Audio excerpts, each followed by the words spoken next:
Hey, what's up? Rose Slam Johnson here with Nimble Roots Coaching. I just sent out my newsletter and I wanted to make a short YouTube video about what I shared. I'm at a very unique but probably also common moment of growth, stage of growth within my small business. I have been an entrepreneur since 2009. I started my first food business, making food and delivering it by bicycle throughout San Francisco. It was very fun. Around the same time, I also did something called Queer Camp, a summer camp for adults.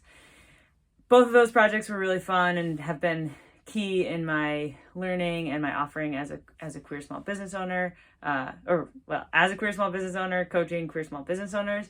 I learned so much during that time, and I am constantly calling on those learning lessons from both of those businesses. But anyway, I hit those moments with those businesses too, and here I am with my coaching business, which I've been doing for 3 years.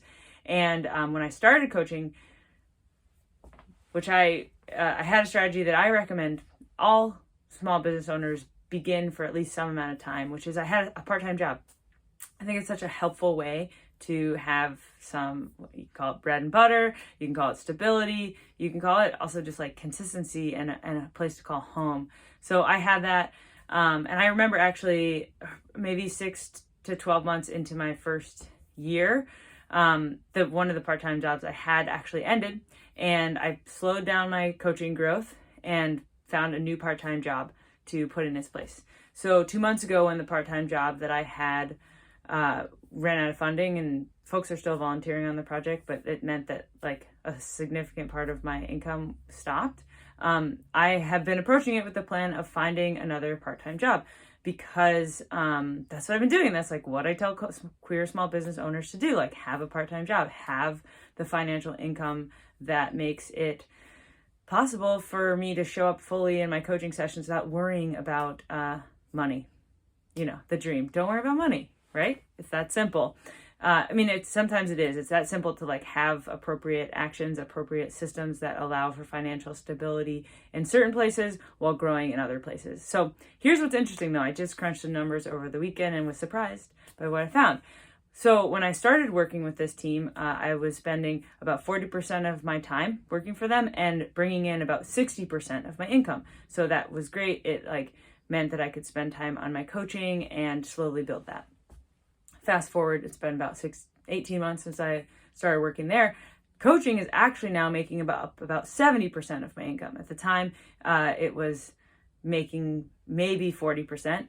And so it's actually quite different than when I started, and I didn't necessarily realize it because of the groups that I had that I've formed. Also, you know, my coaching has changed over 3 years, and there's more word of mouth. There's more people coming to the services, and there's more ways to support people in different ways that actually like work.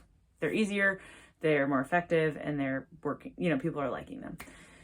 So I'm at an interesting moment right now where I was planning on finding my 30% job that was going to bring in more than 30% of my income, and to realize like actually my business is 70% time on coaching and 70% income. And so I have this opportunity to start working with a team that's 30% of my time and 30% of my income, or to focus on growing my business from 70% to 100%. Have I ever been here before? I remember there was a year when I was a chef that I had a bread and butter client that was making, I think, 25% of my income at the time, and it allowed me to play in the other places. I didn't have technically a part-time job, but I had that really stable and regular income, which as a chef was really hard to find. And then otherwise, I always had part-time jobs. So here I am in this moment. And so I'm making a video, I'm documenting it in time, I'm sharing it publicly. I'm not sure exactly what I'm going to do, but I do know that I will benefit a lot by focusing on my strategy and which direction I head. So that's where I'm headed next. The other thing I wrote about in my newsletter was that when I discovered these numbers, the first thing I thought was like, there's nobody for me to talk about this with. Like, who can I actually talk to about this? And our other stories are like, and don't tell anybody that you're making more money. Like, don't make a YouTube video telling people that you've actually grown your business and are doing well. And so my strategy with those is to like figure out how to actually shed light on those money secrets. So I've contacted mentors to get their feedback. I've been talking to my family about it, and I'm connecting with other business owners that have a similar model to me to like just understand how to project into the future, even when I'm projecting with these concrete ways.